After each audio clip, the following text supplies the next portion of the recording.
Hi dear learners of English greeting, this is M. Rahman and I welcome you to our ऐसी classes of English language. Today our topic is causative verbs.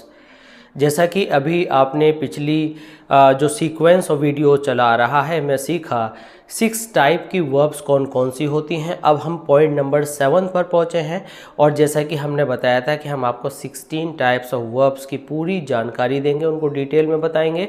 तो इस बार हम अपने part 5 में causative verb की study करने जा रहे हैं।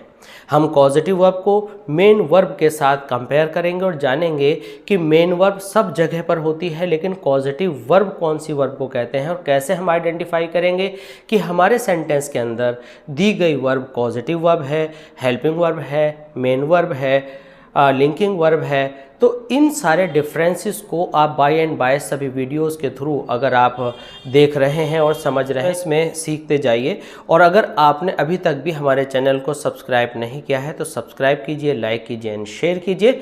आइए शुरू करते हैं कॉजेटिव वर्ब को। हमने यहाँ पर एक सेंटेंस लिया, पहले हम कॉजेटिव वर्ब को समझने के लिए एक नॉर्मल सेंटेंस लेते हैं। जैसे कि हम कहें कि मैंने स्टूडेंट्स को पढ़ाया,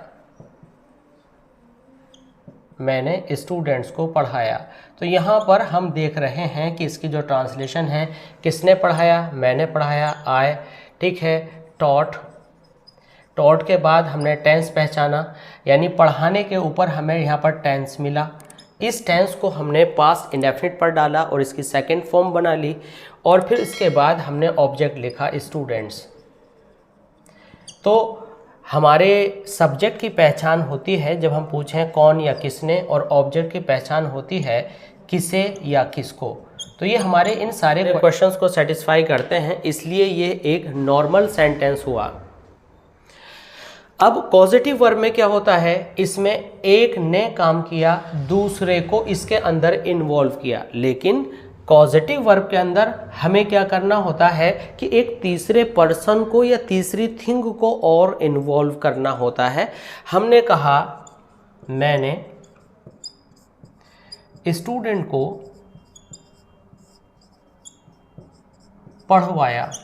अब इन दोनों सेंटेंसेस में अगर आप अंतर करें, यहां पढ़ाया यानी स्टूडेंट ने पढ़ा और मैंने पढ़ाया, इट मीन्स मैं डायरेक्ट वर्क कर रहा हूँ स्टूडेंट से, दूसरे को काम करवा दिया। तो यहाँ पर हमारा जो स्ट्रक्चर हुआ करता था वह हमारा स्ट्रक्चर होता था, हम सबसे पहले अपना सब्जेक्ट लगाते थे, हेल्पिंग वर्ब अगर ज़रूरत होती थी तो लगाते थे, मेन वर्ब लगाते थे और ऑब्जेक्ट लगाकर जो rest part of the sentence था उसको हम चला लेते थे, पूरा कर लेते थे। लेकिन यहाँ पर हम सबसे पहले सब्जेक्ट लिखेंगे। सब्जेक्ट वही होगा जिसने इंस्पायर किया, जो पढ़ाने आएगा वो अभी हिडन है, तो उसकी जगह हम उसको मेंशन नहीं करेंगे, बल्कि मेन वर्ब के ऊपर मेक एक एक्स्ट्रा वर्ड लगाएंगे जो कि अपने ऊपर जो है क्या कर लेगा, अपने ऊपर वर्ब को ले लेगा। यानी मेन वर्ब जो बनेगी वो एक एक्स्ट्रा वर्ड मेक की बनेगी। और स्टूडेंट का काम है पढ़ना, तो जो हमारा ऑब्जेक्ट है, और ऑब्जेक्ट लिविंग ऑब्जेक्ट है। लिविंग ऑब्जेक्ट का मतलब है कि कोई सजीव है। तो उसके बाद फिर हम एक नई वर्ब लगाएंगे जो यहाँ पर सेंटेंस के अंदर दी गई होती है, यानी जो सेंटेंस के अंदर विजिबल वर्ब दी गई होती है, सेंटेंस के अंदर विजिबल वर्ब। इसको हमने अपने पास से बड़ा इनफॉर्मली विजिबल वर्ब लिखा है। तो इस विजिबल वर्ब को यहाँ पर हम देखें तो पढ़वाया के में टेंस नज़र आ रहा है, पास्ट इंडेफिनिट, जबकि ये पास्ट इंडेफिनिट जो मेक हमने अपने पास से एडिशनल लगाया वो अपने ऊपर वर्ब ले लेगा made. It means past indefinite जो हमें पढ़वाने में दिख रहा है वो टेंस आ जाएगा मेक के ऊपर और हम लिखेंगे क्या, आई, ठीक है, मेड किसको, स्टूडेंट को, आई मेड द स्टूडेंट। यहाँ पर हम लिखेंगे स्टडी, स्टडी करवाई, या रीड। तो जो हमें ऐसा लगता था कि ये वर्ब टेंस बेस्ड है उसको हम लिखते हैं फर्स्ट फॉर्म में, और जो हमें टेंस वाला पोर्शन दिया गया है उसको हम देते हैं मेक के ऊपर। इट मीन्स अगर ये पास्ट इंडेफिनिट था तो यहाँ पर हमने मेड लिखा और जो मेन वर्ब थी यहाँ पर उसको हम हमेशा फर्स्ट फॉर्म में लिखते हैं। तो हम सबसे पहले सब्जेक्ट के बाद मेक लिखते हैं, ये हमारा यहाँ पर मेन पॉइंट है। इसको अब हम एक स्ट्रक्चर में समझते हैं। तो इसको अगर हम फॉर्मूले में डालें तो कुछ इस तरह से आप इसको बनाते हैं। सबसे पहले आप लिखते हैं सब्जेक्ट, सब्जेक्ट के बाद आप लिखते हैं मेक। इट मीन्स ये जो वर्ड मेक है इसके ऊपर आपका जो भी टेंस है वह ये अपने ऊपर टेंस को ले लेता है। इसके बाद आपका ऑब्जेक्ट है जिसने काम करना है ऑब्जेक्ट लेकिन जिसने काम करना है। और after this you use main verb first form and then rest part of the sentence. इसके ऊपर एक एग्जाम्पल अब हम हिंदी में लेते हैं, आपको समझ में आएगा। सपोज कीजिए हम कहें मैं दौड़ा, तो हम कहेंगे आई रैन फास्ट। तो क्या हुआ कि सीधे सीधे मेरे को दौड़ना था। लेकिन अगर हम एक सेंटेंस बोलें और वह सेंटेंस क्या होगा, मैंने घोड़े को तेज़ दौड़ाया, मैंने घोड़े को तेज़ दौड़ाया। तो इसमें तेज़ कौन जा रहा है, घोड़ा। अब इसमें आप देख रहे हैं सेंटेंस में दौड़ने वाला मैं था, मैंने काम किया।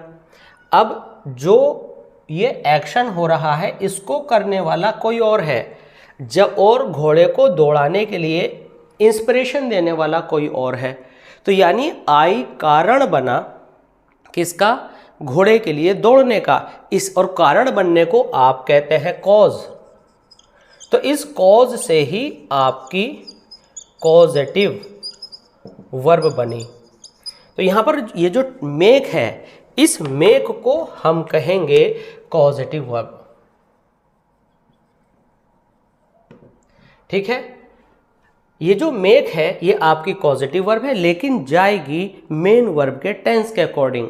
तो ये मेन वर्ब कॉजेटिव वर्ब जब कहलाती है जब आप यहाँ पर एक किसी लिविंग के साथ वर्ब की फर्स्ट फॉर्म को यूज़ कर रहे हो और एक पर्सन, एक एनिमल, एक लिविंग बीइंग किसी दूसरे को इंस्पायर कर रहा हो काम करने के लिए। तो ये कॉज बना आपका दौड़ने का। आप इसका ट्रांसलेशन किस तरह से करेंगे, आप इसका ट्रांसलेशन करेंगे आई। जो टेंस की पहचान ये वर्ब बता रहा है इसको आप मेक के ऊपर ले लेंगे और आप कहेंगे आई मेड। मेड के बाद आपका ऑब्जेक्ट, और ये ऑब्जेक्ट आपका लिविंग ऑब्जेक्ट होगा, कोई सजीव प्राणी होगा। तो यहाँ पर आपने लिखा आई मेड द हॉर्स, और ये हमेशा वर्ब की फर्स्ट फॉर्म आएगी। यहाँ पर देखने में ऐसा लगता था कि दौड़ाया सेकंड फॉर्म में यहाँ आएगी, तो वो यहाँ नहीं, मेक के ऊपर आती है। तो आपने मेक के ऊपर मेड डाला, रन फास्ट। तो यहाँ से I made the horse run fast, इस तरह से आपने इसको कॉजेटिव वर्ब में बना दिया।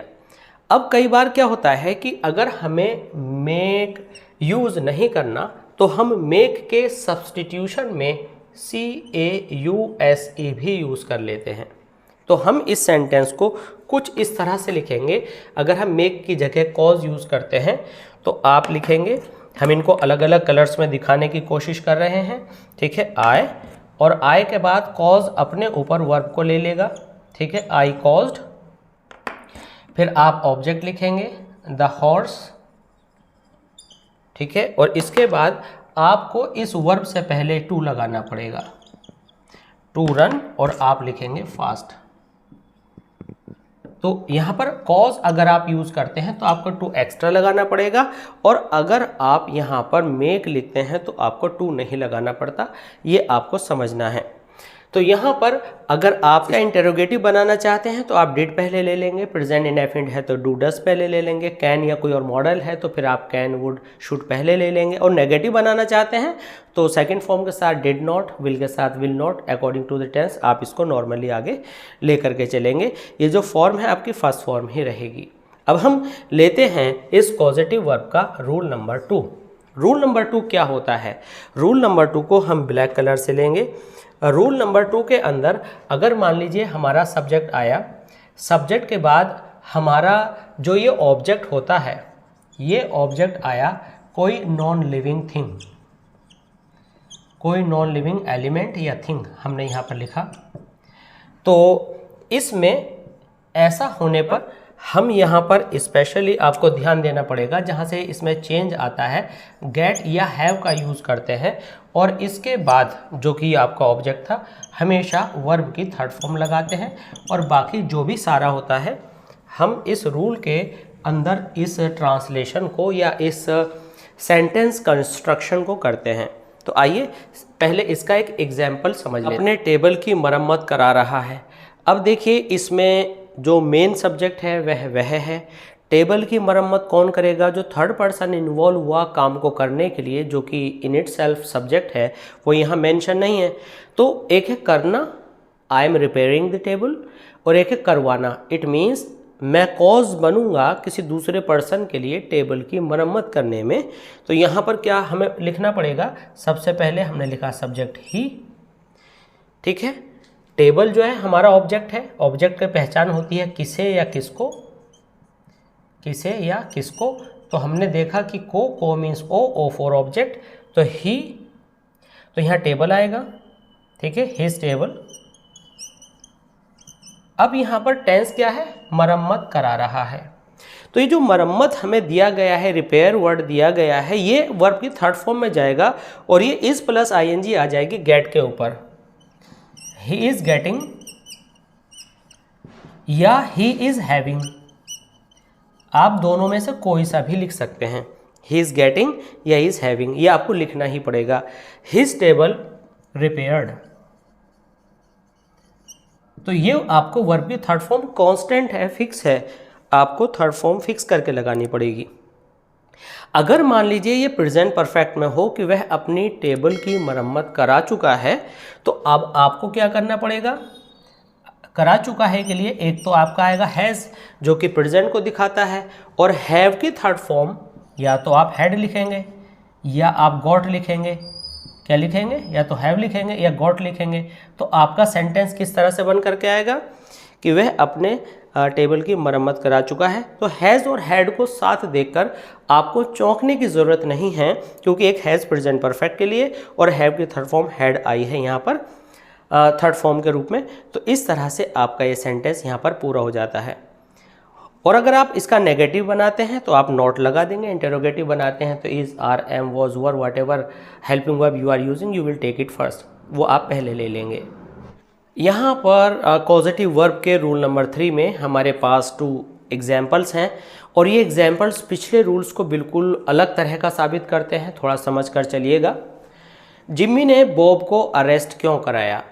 ये देखिए, यहाँ पर आप देखेंगे कि यहाँ पर जो हमारा अगला वर्क करने वाला सब्जेक्ट हुआ करता था वो भी अपने आप में ऑब्जेक्ट है, क्योंकि इसमें आ रहा है को, यहाँ पर आ रहा है से। तो से का मतलब है कि बॉब ने अरेस्ट किया, यानी बॉब टॉम को अरेस्ट करने के लिए इसका सब्जेक्ट बना, जबकि बॉब अरेस्ट हुआ तो ये ऑब्जेक्ट बना। इट मीन्स अरेस्ट कोई और करेगा। आमतौर से हम एक सेंटेंस लिखा करते थे और हम लिखते थे मैंने आपसे सब्ज़ी खरीदवाई। तो मैं कहता हूँ कि आई मेड यू परचेज या बाय वेजिटेबल्स। तो यानी यू ने परचेज किया, मैंने काम करवाया आपसे और आपने फिर अगला काम किया। लेकिन इस सेंटेंस में बॉब जिम्मी ने के अंदर आया, लेकिन ये ने नहीं है। इट मीन्स ये ऑब्जेक्ट है और इसमें दूसरा काम करने वाला नहीं दिया गया। इसमें देखिए, जिम्मी ने बॉब से टॉम को अरेस्ट क्यों करवाया, तो यहाँ पर बॉब अरेस्ट कर रहा है। तो आपका ट्रांसलेशन क्या होगा? आपका ट्रांसलेशन होगा वाई, आपकी बार हमने इंटरोगेटिव लिया है, डिड क्योंकि पास्ट है, वाई डिड जिम्मी, ठीक है, मेक बॉब अरेस्ट टॉम। तो यहाँ पर आप देखेंगे कि जिम्मी ने, यहाँ पर बॉब ने, यानी जिम्मी ने अरेस्ट कराया, बॉब ने अरेस्ट किया।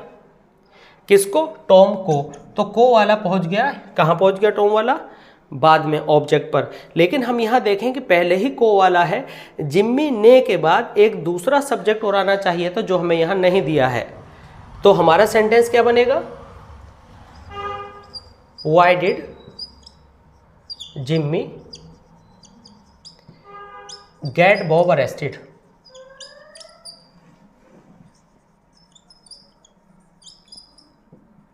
Why did Jimmy get Bob arrested? तो ऐसे सेंटेंसेस में जब हमने एक सब्जेक्ट लिखा और इसके आगे एक दूसरा सब्जेक्ट आने की बजाय कोई ऑब्जेक्ट आ गया, क्योंकि इसको अरेस्ट कोई और करेगा, तो अब कितने लोग हो गए यहाँ पर? जिम्मी, एक बॉब और एक अरेस्ट करने वाला।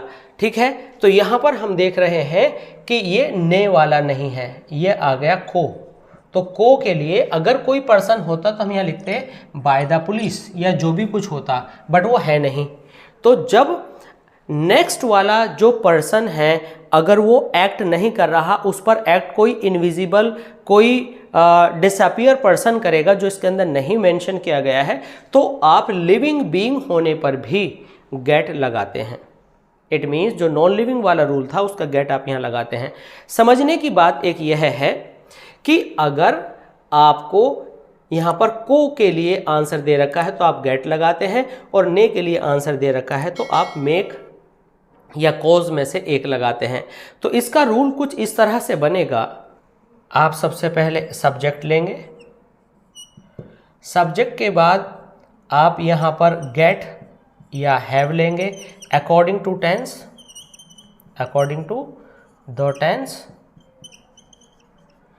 इसके बाद आप यहाँ पर को के लिए ऑब्जेक्ट लेंगे, यानी यहाँ पर जो भी वर्ड आता है होता तो वो ऑब्जेक्ट है, लेकिन अगले वर्ब के लिए सब्जेक्ट है या ऑब्जेक्ट ये देखना होता है। ये हमेशा इस सब्जेक्ट के लिए तो ऑब्जेक्ट ही होगा, लेकिन अगर ये ऑब्जेक्ट को के रूप में है तो आप गेट हैव लेंगे, चाहे यह लिविंग हो या नॉन लिविंग हो, आपको गेट ही लेना पड़ेगा। और अगर गेट आया है तो वर्ब की आप थर्ड फॉर्म करेंगे, ये आपको हमेशा याद रखना है। अगर यहाँ पर ने वाला आता है तो यहाँ पर आप क्या लिखते हैं? मेक। ठीक है, और यहाँ पर आपका जो सब्जेक्ट होता है आप उसे यूज़ करते हैं, और इसके बाद आपका जो ऑब्जेक्ट होता है अगर ने को लेकर के आ रहा है तो उसके बाद वर्ब की आप फर्स्ट फॉर्म लगाते हैं। तो इन दोनों को आपको अच्छे से समझना होगा।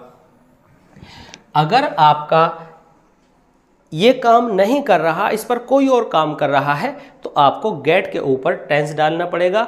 गेट के ऊपर टेंस पड़ा तो पास्ट इंडेफिनिट हुआ, और इस तरह से जो आपका ये सेंटेंस रहा ये हुआ why did Jimmy get Bob arrested. I hope ये पॉजिटिव वर्ब आपको बहुत अच्छे से समझ में आया होगा। अब जो बचे हुए वर्ब के पार्ट्स हैं, जैसे कि वीक वर्ब्स क्या होती हैं, स्ट्रॉन्ग वर्ब्स क्या होती हैं, और दूसरे अदर टाइप्स कौन कौन से हैं, इनको हम समझते हैं इसके अगले पार्ट में।